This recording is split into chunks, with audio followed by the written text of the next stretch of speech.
The Adventures of Sherlock Holmes, by Sir Arthur Conan Doyle. The Adventure of the Blue Carbuncle. I had called upon my friend Sherlock Holmes upon the second morning after Christmas, with the intention of wishing him the compliments of the season.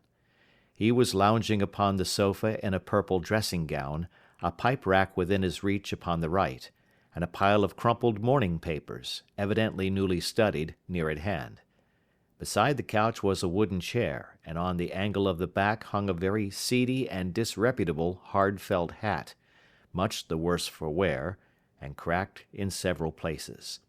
A lens and a forceps lying upon the seat of the chair suggested that the hat had been suspended in this manner for the purpose of examination. "You are engaged," said I. "Perhaps I interrupt you." "Not at all. I am glad to have a friend with whom I can discuss my results. The matter is a perfectly trivial one." He jerked his thumb in the direction of the old hat. "But there are points in connection with it which are not entirely devoid of interest and even of instruction." I seated myself in his armchair and warmed my hands before his crackling fire, for a sharp frost had set in, and the windows were thick with the ice crystals. "I suppose," I remarked, "that, homely as it looks, this thing has some deadly story linked on to it, that it is the clue which will guide you in the solution of some mystery and the punishment of some crime." No crime," said Sherlock Holmes, laughing. "Only one of those whimsical little incidents which will happen when you have 4,000,000 human beings all jostling each other within the space of a few square miles. Amid the action and reaction of so dense a swarm of humanity, every possible combination of events may be expected to take place, and many a little problem will be presented which may be striking and bizarre without being criminal. We already had experience of such." "So much so," I remarked, "that of the last 6 cases which I have added to my notes, 3 have been entirely free of any legal crime." "Precisely. You allude to my attempt to recover the Irene Adler papers, to the singular case of Miss Mary Sutherland, and to the adventure of the man with the twisted lip. Well, I have no doubt that this small matter will fall into the same innocent category. You know Peterson, the commissionaire?" "Yes." "It is to him that this trophy belongs?" "It is his hat." No, he found it. Its owner is unknown. I beg that you will look upon it not as a battered billycock, but as an intellectual problem. And first, as to how it came here. It arrived upon Christmas morning, in company with good fat goose, which is, I have no doubt, roasting at this moment in front of Peterson's fire. The facts are these. About 4 o'clock on Christmas morning, Peterson, who, as you know, is a very honest fellow, was returning from some small jollification, and was making his way homeward down Tottenham Court Road. In front of him he saw, in the gaslight, a tallish man, walking with a slight stagger, and carrying a white goose slung over his shoulder. As he reached the corner of Goodge Street, a row broke out between this stranger and a little knot of roughs. One of the latter knocked off the man's hat, on which he raised his stick to defend himself, and swinging it over his head, smashed the shop window behind him. Peterson had rushed forward to protect the stranger from his assailants, but the man, shocked at having broken the window, and seeing an official-looking person in uniform rushing towards him, dropped his goose, took to his heels, and vanished amid the labyrinth of small streets which lie at the back of Tottenham Court Road. The roughs had also fled at the appearance of Peterson, so that he was left in possession of the field of battle, and also of the spoils of victory, in the shape of this battered hat and a most unimpeachable Christmas goose." "Which surely he restored to their owner." "My dear fellow, there lies the problem. It is true that 'For Mrs. Henry Baker' was printed upon a small card which was tied to the bird's left leg, and it is also true that the initials H.B. are legible upon the lining of his hat, but as there are some thousands of Bakers, and some hundreds of Henry Bakers in this city of ours, it is not easy to restore lost property to any one of them." What then did Peterson do? He brought round both hat and goose to me on Christmas morning, knowing that even the smallest problems are of interest to me. The goose we retained until this morning, when there were signs that, in spite of the slight frost, it would be well that it should be eaten without unnecessary delay. Its finder has carried it off, therefore, to fulfill the ultimate destiny of a goose, while I continue to retain the hat of the unknown gentleman who lost his Christmas dinner. Did he not advertise? No. Then what clue could you have as to his identity? Only as much as we can deduce. From his hat? Precisely. But you are joking. What can you gather from this old battered felt? Here is my lens. You know my methods. What can you gather yourself as to the individuality of the man who has worn this article? I took the tattered object in my hands and turned it over rather ruefully. It was a very ordinary black hat of the usual round shape, hard and much the worse for wear. The lining had been of red silk, but was a good deal discolored. There was no maker's name, but, as Holmes had remarked, the initials H.B. were scrawled upon one side. It was pierced in the brim for a hat securer, but the elastic was missing.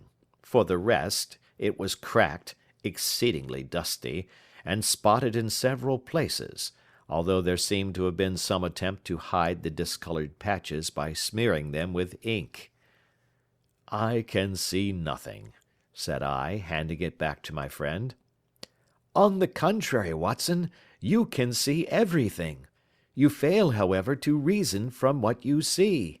You are too timid in drawing your inferences. Then pray tell me what it is that you can infer from this hat.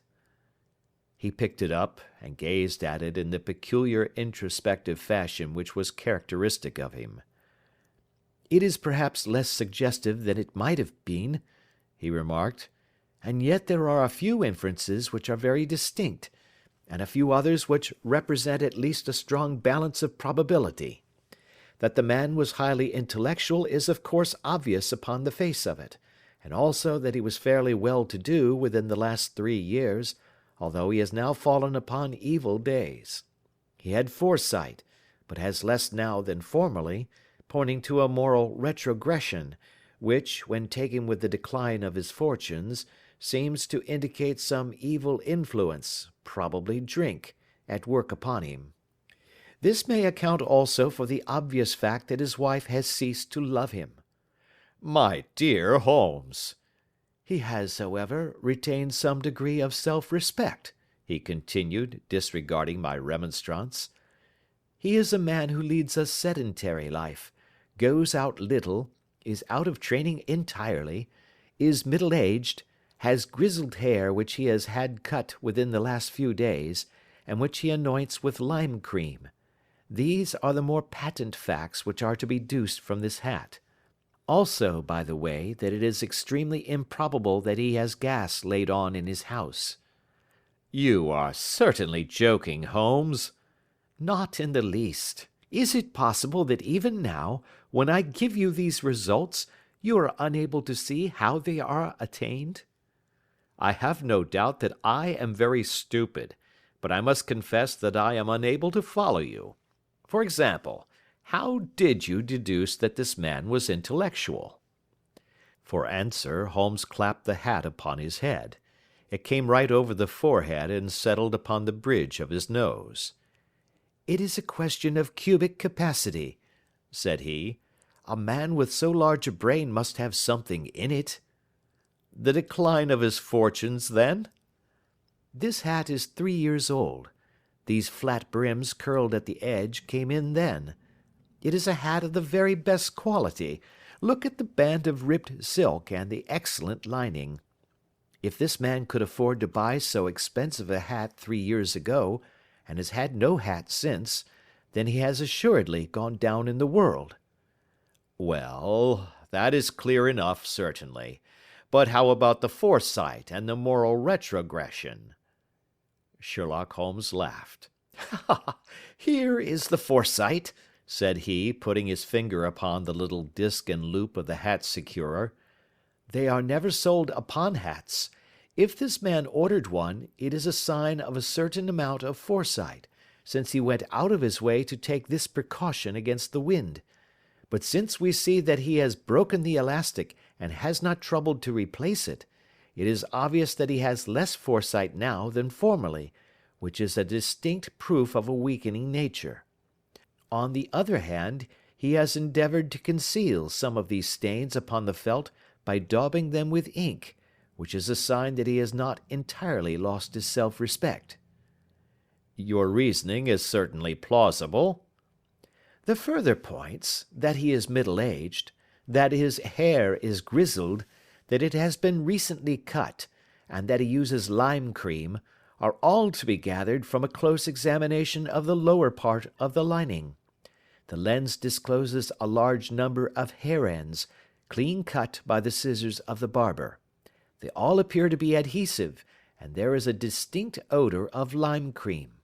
This dust, you will observe, is not the gritty grey dust of the street, but the fluffy brown dust of the house, showing that it has been hung up indoors most of the time, while the marks of moisture upon the inside are proof positive that the wearer perspired very freely, and could therefore hardly be in the best of training."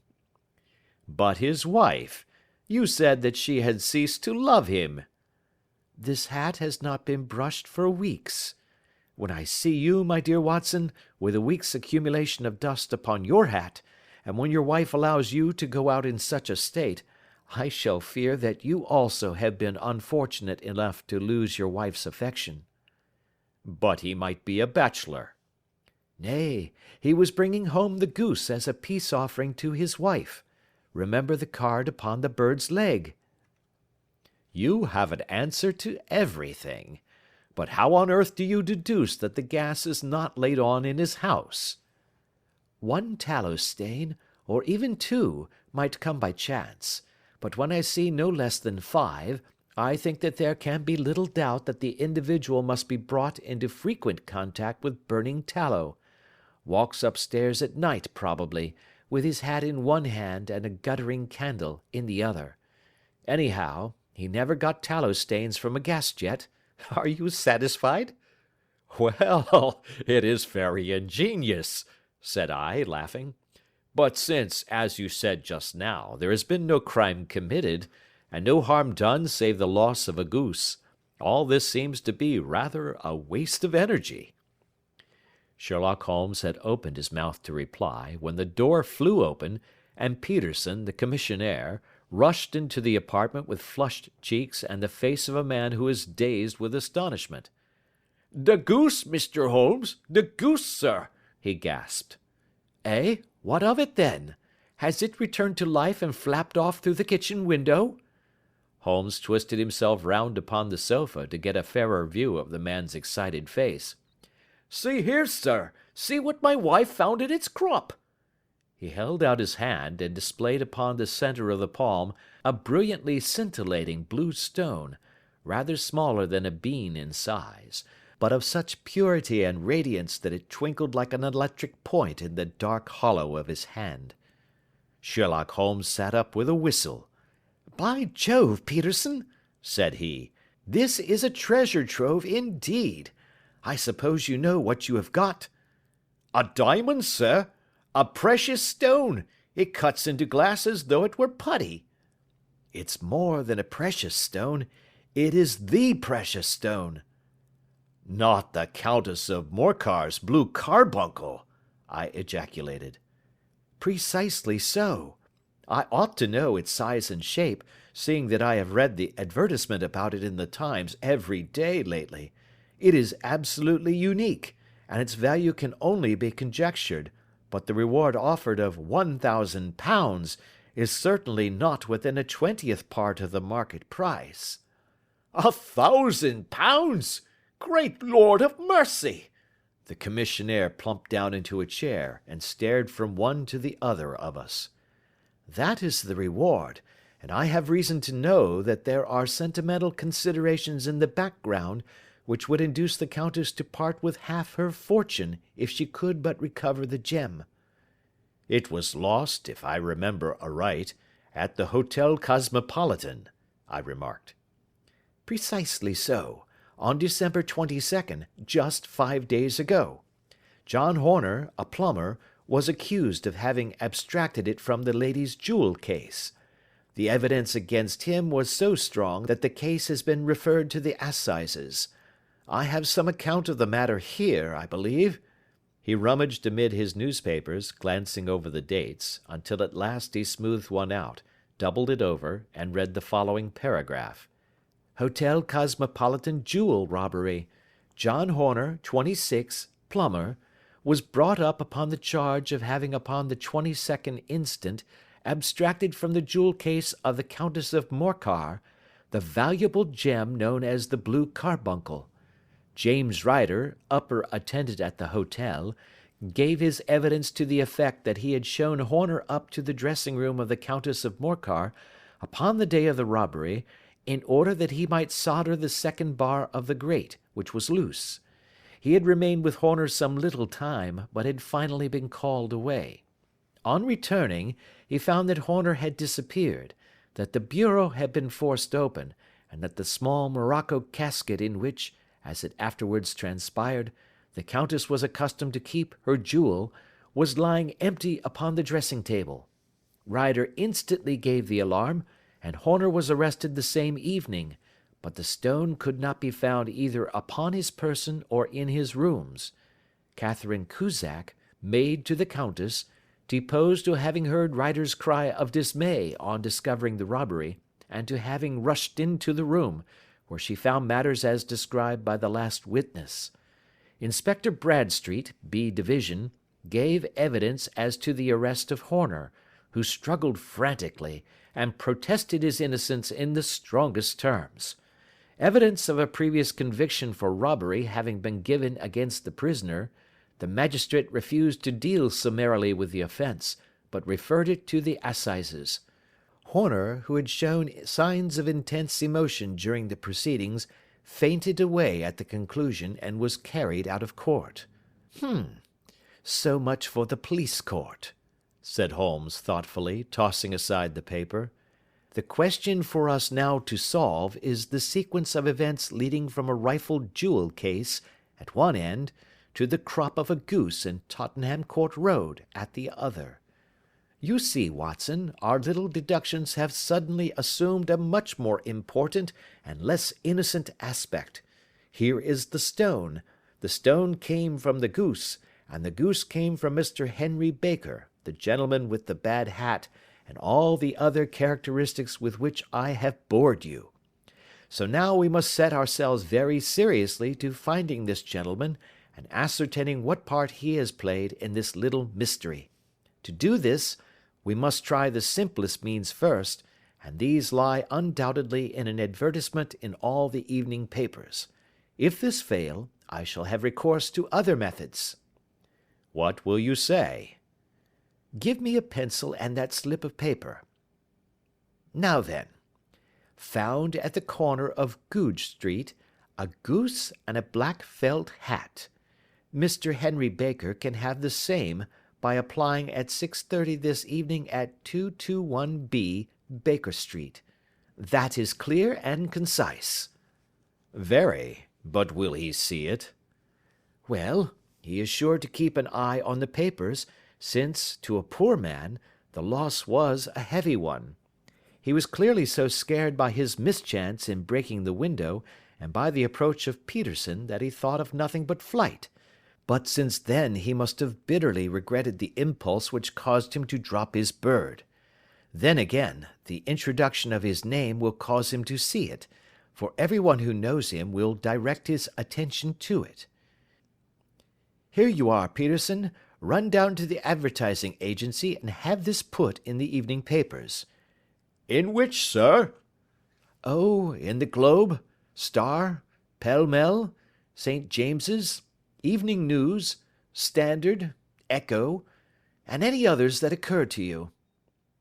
"Very well, sir. And this stone?" "Ah, yes. I shall keep the stone. Thank you. And I say, Peterson, just buy a goose on your way back and leave it here with me, for we must have one to give to this gentleman in place of the one which your family is now devouring." When the commissionaire had gone, Holmes took up the stone and held it against the light. "It's a bonny thing," said he. "Just see how it glints and sparkles. Of course it is the nucleus and focus of crime. Every good stone is. They are the devil's pet baits. In the larger and older jewels, every facet may stand for a bloody deed. This stone is not yet 20 years old. It was found in the banks of the Amoy River in southern China, and is remarkable in having every characteristic of the carbuncle, save that it is blue in shade instead of ruby red. In spite of its youth, it has already a sinister history. There have been 2 murders, a vitriol throwing, a suicide, and several robberies brought about for the sake of this 40-grain weight of crystallized charcoal. Who would think that so pretty a toy would be a purveyor to the gallows and the prison?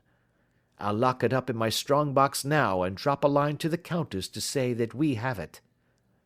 "Do you think that this man Horner is innocent?" "I cannot tell." "Well, then, do you imagine that this other one, Henry Baker, had anything to do with the matter?" "It is, I think, much more likely that Henry Baker is an absolutely innocent man, who had no idea that the bird which he was carrying was of considerably more value than if it were made of solid gold. That, however, I shall determine by a very simple test, if we have an answer to our advertisement." "And you can do nothing until then?" "Nothing." "In that case I shall continue my professional round. But I shall come back in the evening at the hour you have mentioned, for I should like to see the solution of so tangled a business." "Very glad to see you. I dine at 7. There is a woodcock, I believe. By the way, in view of recent occurrences, perhaps I ought to ask Mrs. Hudson to examine its crop." I had been delayed at a case, and it was a little after 6:30 when I found myself in Baker Street once more. As I approached the house I saw a tall man in a Scotch bonnet, with a coat which was buttoned up to its chin, waiting outside in the bright semicircle which was thrown from the fanlight. Just as I arrived the door was opened, and we were shown up together to Holmes's room. "Mr. Henry Baker, I believe," said he, rising from his armchair and greeting his visitor with the easy air of geniality which he could so readily assume. "Pray take this chair by the fire, Mr. Baker. It is a cold night, and I observe that your circulation is more adapted for summer than for winter. Ah, Watson, you have just come at the right time. Is that your hat, Mr. Baker?" "Yes, sir, that is undoubtedly my hat." He was a large man with rounded shoulders, a massive head, and a broad, intelligent face, sloping down to a pointed beard of grizzled brown. A touch of red in nose and cheeks, with a slight tremor of his extended hand, recalled Holmes's surmise as to his habits.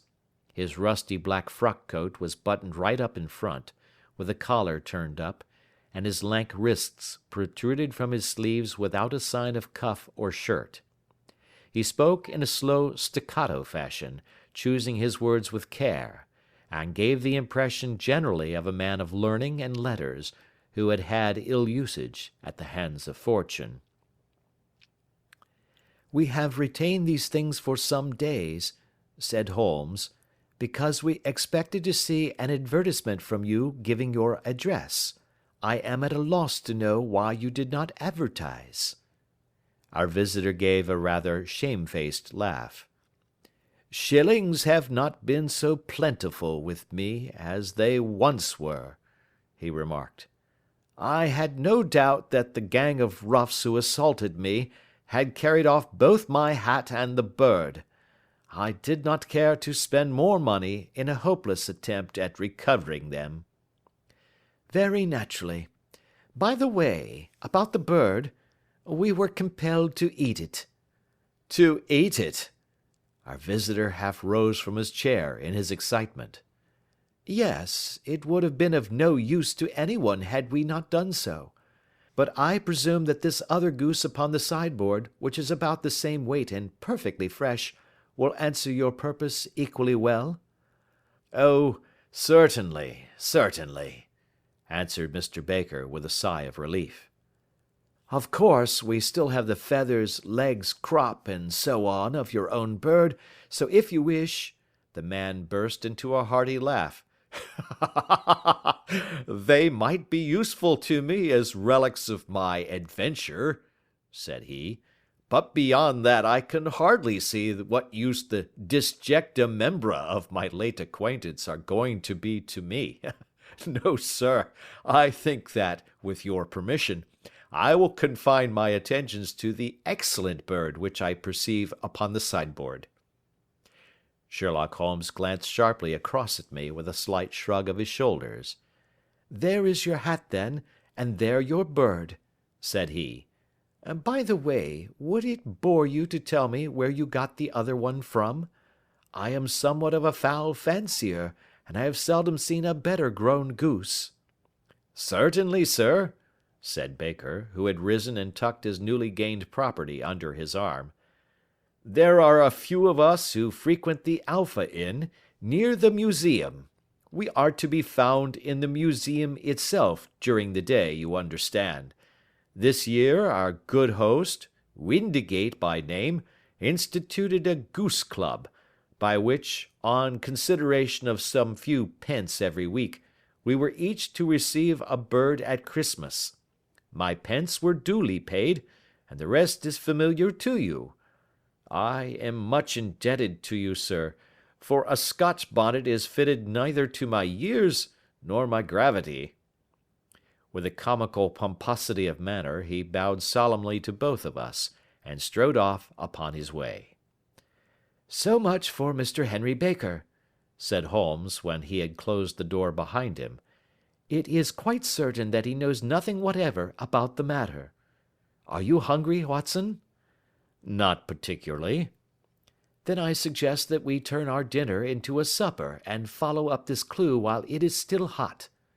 By all means.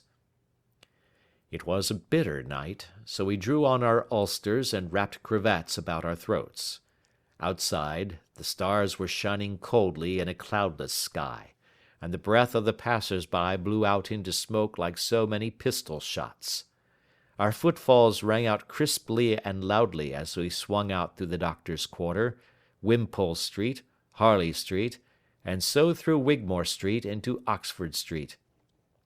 In a quarter of an hour we were in Bloomsbury at the Alpha Inn, which is a small public house at the corner of one of the streets which runs down into Holborn. Holmes pushed open the door of the private bar, and ordered 2 glasses of beer from the ruddy-faced, white-aproned landlord. Your beer should be excellent if it is as good as your geese, said he. My geese! The man seemed surprised. Yes, I was speaking only half an hour ago to Mr. Henry Baker, who was a member of your goose club. Ah, yes, I see. But you see, sir, them's not our geese. Indeed. Whose then? Well, I got the 2 dozen from a salesman in Covent Garden. Indeed. I know some of them. Which was it? Breckenridge is his name. Ah, I don't know him. Well, here's your good health, landlord, and prosperity to your house. Good night. Now for Mr. Breckenridge, he continued, buttoning up his coat as we came out into the frosty air. Remember, Watson, that though we have so homely a thing as a goose at one end of this chain, we have at the other a man who will certainly get 7 years penal servitude unless we can establish his innocence. It is possible that our inquiry may but confirm his guilt, but in any case, we have a line of investigation which has been missed by the police, and which a singular chance has placed in our hands. Let us follow it out to the bitter end. Faces to the south, then, and quick march. We passed across Holborn, down Endell Street, and so through a zigzag of slums to Covent Garden Market. One of the largest stalls bore the name of Breckenridge upon it, and the proprietor, a horsey-looking man, with a sharp face and trim side whiskers, was helping a boy to put up the shutters. "Good evening. It's a cold night," said Holmes.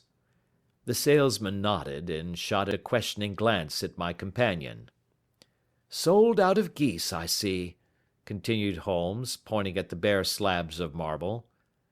"Let you have 500 tomorrow morning." "That's no good." "Well, there are some on the stall with the gas flare." "Ah, but I was recommended to you." "Who by?" "The landlord of the Alpha." "Oh, yes, I sent him a couple of dozen." "Fine birds they were, too. Now where did you get them from?" To my surprise, the question provoked a burst of anger from the salesman. "Now then, mister," said he, with his head cocked and his arms akimbo, "what are you driving at? Let's have it straight now." "It is straight enough. I should like to know who sold you the geese which you supplied to the Alpha." "Well then, I shan't tell you. So now." "Oh, it is a matter of no importance, but I don't know why you should be so warm over such a trifle." "Warm? You'd be as warm, maybe, if you were as pestered as I am. When I pay good money for a good article, there should be an end of the business. But it's, where are the geese? And who did you sell the geese to? And what will you take for the geese? One would think they were the only geese in the world, to hear the fuss that is made over them." "Well, I have no connection with any other people who have been making inquiries," said Holmes carelessly. "If you won't tell us, the bet is off, that is all. But I'm always ready to back my opinion on a matter of fowls, and I have a fiver on it that the bird I ate is country bred." "Well, then, you've lost your fiver, for it's town bred," snapped the salesman. "It's nothing of the kind." "I say it is." "I don't believe it." "Do you think you know more about fowls than I, who have handled them ever since I was a nipper? I tell you, all those birds that went to the Alpha were town bred." "You'll never persuade me to believe that." "Will you bet, then?" "It's merely taking your money, for I know that I am right. But I'll have a sovereign on with you just to teach you not to be obstinate." The salesman chuckled grimly. "Bring me the books, Bill," said he.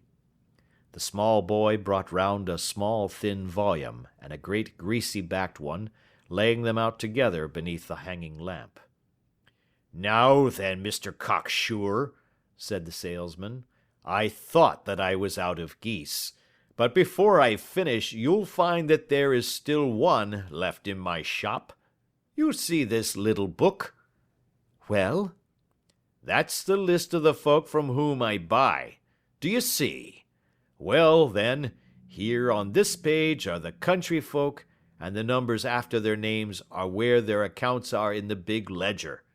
Now then, you see this other page in red ink? Well, that is a list of my town suppliers. Now, look at that third name. Just read it out to me." "Mrs. Oakshott, 117 Brixton Road, 249, read Holmes. "Quite so. Now turn that up in the ledger." Holmes turned to the page indicated. "Here you are. Mrs. Oakshott, 117 Brixton Road, egg and poultry supplier."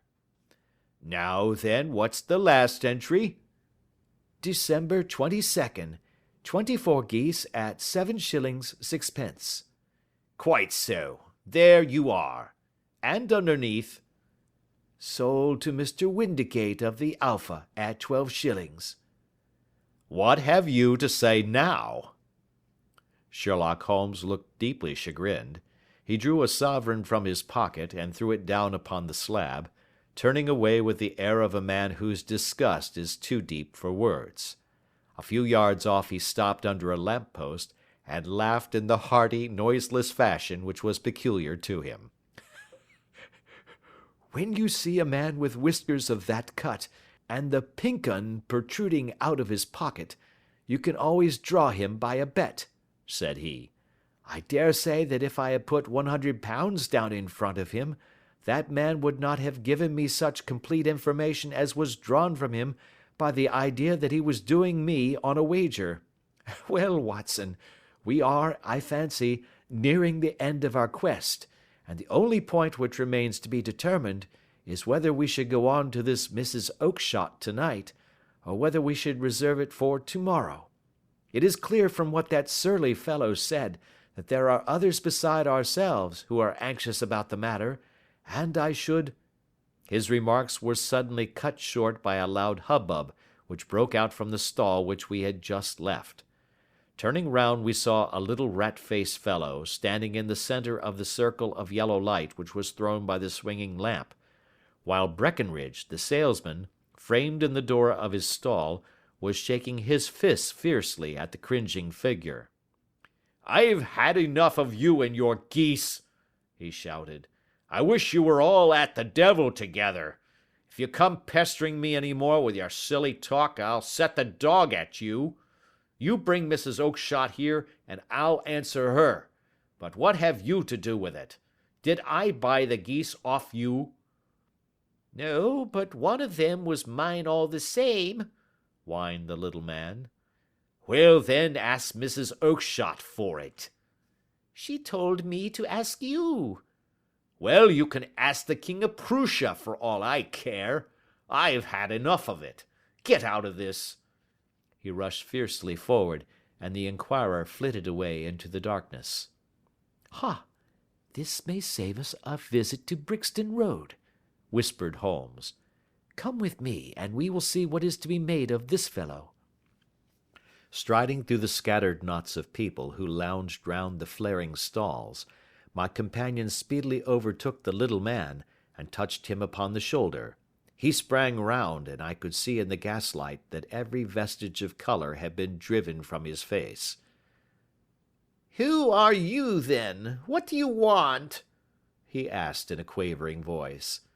"You will excuse me," said Holmes blandly, "but I could not help overhearing the questions which you put to the salesman just now. I think that I could be of assistance to you." "You? Who are you? How could you know anything of the matter?" "My name is Sherlock Holmes. It is my business to know what other people don't know." "But you can know nothing of this." "Excuse me, I know everything of it. You are endeavouring to trace some geese which were sold by Mrs. Oakshott, of Brixton Road, to a salesman named Breckenridge, by him in turn to Mr. Windigate, of the Alpha, and by him to his club, of which Mr. Henry Baker is a member." "Oh, sir, you are the very man which I have longed to meet," cried the little fellow with outstretched hands and quivering fingers. "I can hardly explain to you how interested I am in this matter." Sherlock Holmes hailed a four-wheeler which was passing. "In that case we had better discuss it in a cosy room rather than in this wind-swept market-place," said he. "But pray tell me, before we go farther, who it is that I have the pleasure of assisting." The man hesitated for an instant. "My name is John Robinson," he answered with a sidelong glance. "No, no, the real name," said Holmes sweetly. "It is always awkward doing business with an alias." A flush sprang to the white cheeks of the stranger. "Well, then," said he, "my real name is James Ryder." "Precisely so. Head attendant at the Hotel Cosmopolitan. Pray step into the cab, and I shall soon be able to tell you everything which you would wish to know." The little man stood glancing from one to the other of us with half-frightened, half-hopeful eyes, as one who is not sure whether he is on the verge of a windfall or of a catastrophe. Then he stepped into the cab, and in half an hour we were back in the sitting-room at Baker Street. Nothing had been said during our drive, but the high, thin breathing of our new companion, and the claspings and unclaspings of his hands, spoke of the nervous tension within him. "Here we are," said Holmes cheerily as we filed into the room. "The fire looks very seasonable in this weather. You look cold, Mr. Ryder. Pray take the basket chair. I will just put on my slippers before we settle this little matter of yours. Now then, you want to know what became of those geese?" "Yes, sir." "Or rather, I fancy, of that goose. It was one bird, I imagine, in which you were interested. White, with a black bar across the tail." Ryder quivered with emotion. "Oh, sir," he cried, "can you tell me where it went to?" "It came here." "Here?" "Yes, and a most remarkable bird it proved. I don't wonder that you should take an interest in it. It laid an egg after it was dead, the bonniest, brightest little blue egg that ever was seen. I have it here in my museum." Our visitor staggered to his feet and clutched the mantelpiece with his right hand. Holmes unlocked his strong box and held up the blue carbuncle, which shone out like a star with a cold, brilliant, many-pointed radiance. Ryder stood glaring with a drawn face, uncertain whether to claim or to disown it. "The game's up, Ryder," said Holmes quietly. "Hold up, man, or you'll be into the fire. Give him an arm back into his chair, Watson. He's not got blood enough to go in for felony with impunity. Give him a dash of brandy. So, now he looks a little more human. What a shrimp it is, to be sure." For a moment he had staggered and nearly fallen, but the brandy brought a tinge of colour into his cheeks, and he sat staring with frightened eyes at his accuser. "I have almost every link in my hands, and all the proofs which I could possibly need, so there is little which you need tell me. Still, that little may as well be cleared up to make the case complete. You had heard, Ryder, of this blue stone of the Countess of Morcar's?" "It was Catherine Cusack who told me of it," he said in a cracking voice. "I see. Her ladyship's waiting maid. Well, the temptation of sudden wealth so easily acquired was too much for you, as it has been for better men before you, but you were not very scrupulous in the means you used. It seems to me, Ryder, that there is the making of a very pretty villain in you. You knew that this man Horner, the plumber, had been concerned in some such matter before, and that suspicion would rest the more readily upon him. What did you do then? You made some small job in my lady's room, you and your confederate Cusack, and you managed that he should be the man sent for. Then, when he had left, you rifled the jewel case, raised the alarm, and had this unfortunate man arrested. You then—" Ryder threw himself down suddenly upon the rug and clutched at my companion's knees. "For God's sake, have mercy!" he shrieked. "Think of my father, of my mother. It would break their hearts. I never went wrong before. I never will again. I swear it. I'll swear it on a Bible. Oh, don't bring it into court. For Christ's sake, don't." "Get back into your chair," said Holmes sternly. "It is very well to cringe and crawl now, but you thought little enough of this poor Horner in the dock for a crime of which he knew nothing." "I will fly, Mr. Holmes. I will leave the country, sir. Then the charge against him will break down." We will talk about that. And now let us hear a true account of the next act. How came the stone into the goose, and how came the goose into the open market? Tell us the truth, for there lies your only hope of safety." Ryder passed his tongue over his parched lips. "I will tell you it just as it happened, sir," said he. "When Horner had been arrested, it seemed to me that it would be best for me to get away with the stone at once, for I did not know at what moment the police might not take it into their heads to search me and my room. There was no place about the hotel where it would be safe. I went out as if on some commission, and I made for my sister's house. She had married a man named Oakshott, and lived in Brixton Road, where she fattened fowls for the market. All the way there, every man I met seemed to me to be a policeman or a detective, and for all that it was a cold night, the sweat was pouring down my face before I came to the Brixton Road. My sister asked me what was the matter, and why I was so pale, but I told her that I had been upset by the jewel robbery at the hotel. Then I went into the backyard and smoked a pipe and wondered what it would be best to do. I had a friend once called Maudsley, who went to the bad, and has just been serving his time in Pentonville. One day he had met me, and fell into talk about the ways of thieves, and how they could get rid of what they stole. I knew that he would be true to me, for I knew one or two things about him, so I made up my mind to go right on to Kilburn, where he lived, and take him into my confidence. He would show me how to turn the stone into money, but how to get to him in safety. I thought of the agonies I had gone through in coming from the hotel. I might at any moment be seized and searched, and there would be the stone in my waistcoat pocket.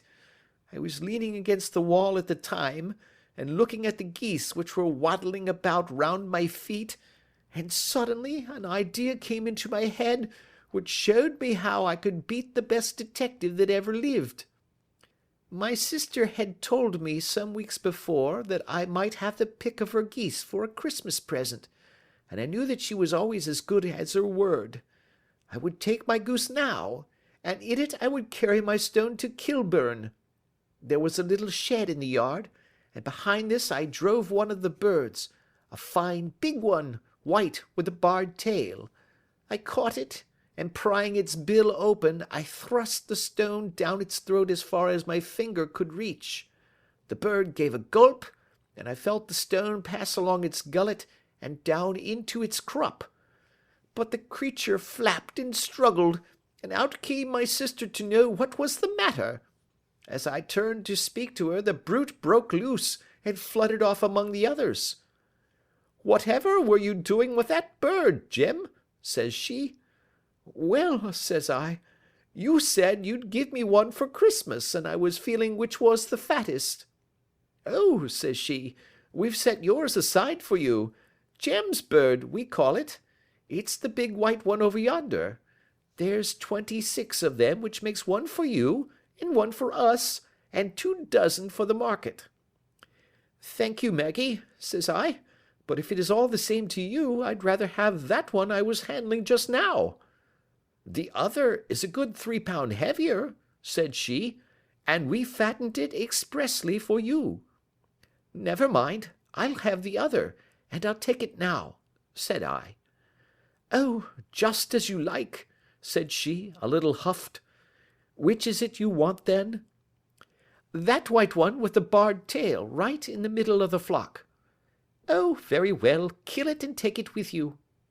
Well, I did what she said, Mr. Holmes, and I carried the bird all the way to Kilburn.